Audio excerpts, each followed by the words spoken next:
Assalamualaikum warahmatullahi wabarakatuh.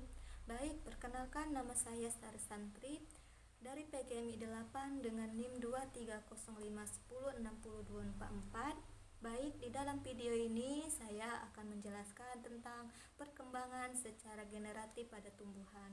Baik, di sini kalian sudah tahu belum apa itu perkembangbiakan generatif? Nah, jadi perkembangan generatif itu ialah disebut juga dengan perkembangbiakan secara kawin atau sesua karena tandanya adanya pelemburan sel kelamin jantan dan sel kelamin betina. Pelemburan dua sel kelamin jantan dan betina itu disebut atau dinamakan dengan pembuahan pada tumbuhan berbiji tertutup.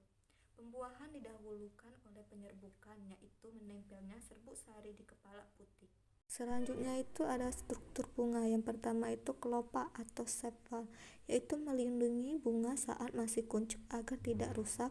Dan yang kedua itu mahkota atau petal, yaitu menarik perhatian hewan atau penyerbukan dengan warna dan aromanya. Dan yang ketiga ada kepala sari atau ather, yaitu menghasilkan serbuk sari atau polen sebagai sel kelamin jantan. Dan yang keempat ada tangkai sari atau filamen, yaitu menopang kepala sari agar mudah terkena angin atau disentuh oleh penyerbukan.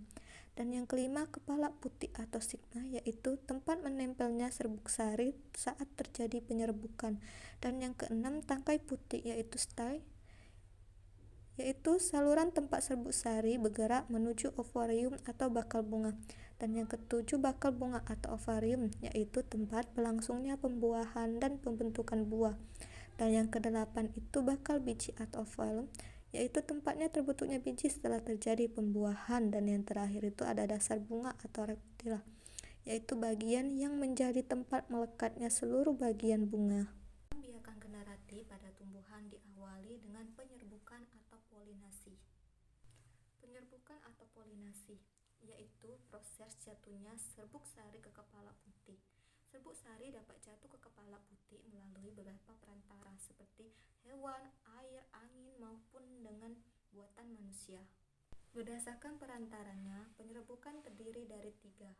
Yang pertama itu ada zidiogami, dan yang kedua ada animogami, dan yang ketiga itu ada hidrogami. Zidiogami yaitu penyerbukan yang dibantu oleh hewan. Contohnya hewan yang membantu penyerbukan ialah lebah, kumbang, burung, siput, kelelawar, dan lain-lain. Contoh bunganya yang menyerbukan dibantu oleh hewan yaitu buah apel, mangga, dan lain-lain. Anemogami adalah penyerbukan yang dibantu oleh angin. Contohnya bunga yang menyerbukan dibantu angin ialah berupa bunga dandelion, jagung, padi, dan lain-lain. Hidrogami yaitu penyerbukan yang dibantu oleh air. Contohnya bunga yang penyerbukan dibantu oleh air yaitu bunga hidralia atau elodia, dan lain-lain. Berdasarkan asas serbuk sari, penyerbukan juga terdiri dari penyerbuk sendiri, penyerbuk silang, dan penyerbuk tetangga. Dan yang terakhir penyerbukan blaster. Penyerbukan sendiri yaitu penyerbukan yang terjadi apabila serbuk sari jatuh melekat di kepala putik bunga itu sendiri. Penyerbukan tetangga yaitu penyerbukan yang terjadi apabila serbuk sari jatuh atau melekat di kepala putik bunga yang lain, tapi masih dalam satu tangkai. Penyerbukan silang yaitu penyerbukan yang terjadi apabila serbuk sari jatuh di kepala putik bunga pada tanaman yang berbeda tetapi masih satu jenis. Nah, selanjutnya itu ialah pembuahan atau ventilasi, yaitu pembuahan adalah proses bertemunya sel kelamin jantan atau sperma dan sel telur atau ovum. Pertemuan sel kelamin jantan atau sperma dengan sel telur atau ovum membentuk zigot. Baik, di sini selanjutnya saya akan menjelaskan sebuah media saya, yaitu tentang struktur perkembangbiakan generatif pada tumbuhan berbiji, yaitu pada tumbuhan biji kacang hijau. Nah, di sini ada struktur.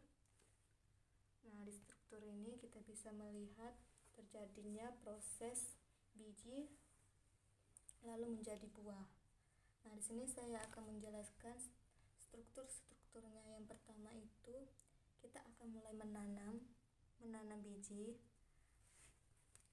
Setelah kita menanam biji akan muncul menjadi kecambah.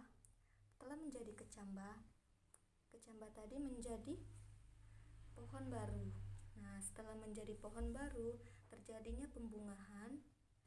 Setelah terjadinya pembungahan, terjadinya penyerbukan. Nah, di penyerbukan inilah terjadinya perkembangbiakan generatif, yaitu perkembangan yang dilakukan oleh atau dibantu oleh hewan. Nah, setelah melakukan penyerbukan, terjadinya proses pembuahan. Jadi, struktur ini adalah struktur terjadinya proses pertumbuhan biji kacang hijau yang mulai dari biji hingga menjadi buah. Setelah dari penjelasan media tadi, di sini saya akan melakukan sebuah eksperimen tentang perkembangbiakan secara generatif pada tumbuhan berbiji, yaitu dari kacang hijau. Nah, di sini saya akan menjelaskan perbedaan yang saya akan letakkan biji kacang hijau di tempat yang gelap, sedang, dan terang. Baik, di sini saya akan melakukan sebuah eksperimen dari kacang hijau. Nah, di sini ada bahan atau alat. Yang pertama itu ada kacang hijau, dan yang kedua ada kapas, dan yang ketiga itu ada wadah, dan yang keempat itu ada air. Setelah melakukan proses perendaman dalam waktu 1 malam, nah di sini biji kacang hijau sudah mulai mengeluarkan kecambah dari kulit. Nah, contohnya seperti ini. Setelah ini akan kita pindahkan ke dalam wadah yang berisi kapas. Baik, selanjutnya setelah proses perendaman biji kecambah selama 1 hari tadi, nah di sini kita akan melakukan proses penanaman. Nah, di sini saya akan memulai. Di sini kan sudah ada biji kacang hijau yang sudah direndam selama 1 hari. Di sini kita tutup.